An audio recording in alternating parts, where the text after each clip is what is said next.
కాలంలో నివసించి ఉన్నాము.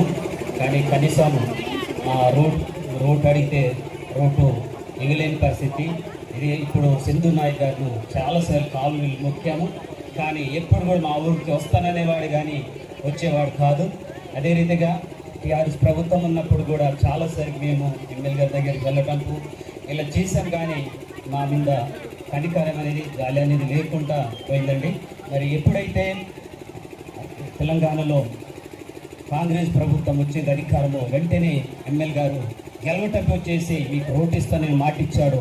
మాట మీద వెంటనే ఈ సంవత్సరంలో పూర్తి చేసి చూపించారండి.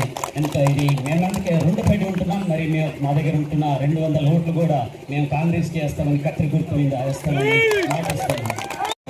మీ ముందుకు వచ్చిన నన్ను ఆశీర్వదించి బలపరిచిన మిత్రపక్షాలు టీడీపీ, సిపిఎం, సిపిఐ, ఇండిపెండెంట్ యూనియన్ దారుగా గారు, ఐఎన్టీసీ యూనియన్ మాల వెంకటేశ్వర రెడ్డి గారు, పిచ్చిరెడ్డి గారు, టీఎన్టీయూసీ రాష్ట్ర అధ్యక్షులు కోటరంగారావు గారు, టీఎన్టీయూసీ పిఎస్పీడి నాయకులు కడికమేల హరిప్రసాద్ గారు, మరియు ఇక్కడికి వచ్చి ఆశీర్వదించడానికి వచ్చిన మన ఎక్స్ పిఎస్పీడి పిఏపిఎస్ చైర్మన్ పోతిరెడ్డి వెంకటేశ్వర రెడ్డి గారు, మండల అధ్యక్షులు గారు, ఆ పేరు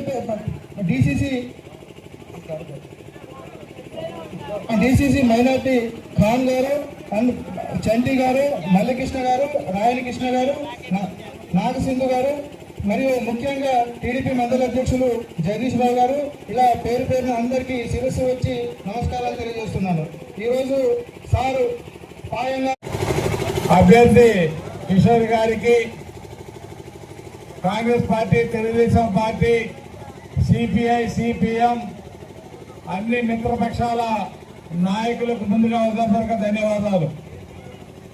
మిత్రులారా, రేపు 11వ తారీఖు నాడు జరగబోయేటటువంటి ఎన్నికల్లో మరి మన గుగ్గుల కిషోర్ గారి విజయం ఈనాడు ర్యాలీ చూసిన తర్వాత మెజార్టీ చూసుకుంటే తప్ప విజయం సాధించే దాంట్లో ఏ మాత్రం అనుమానం లేదు అనేది పేరుపై చెప్తా ఉన్నాం.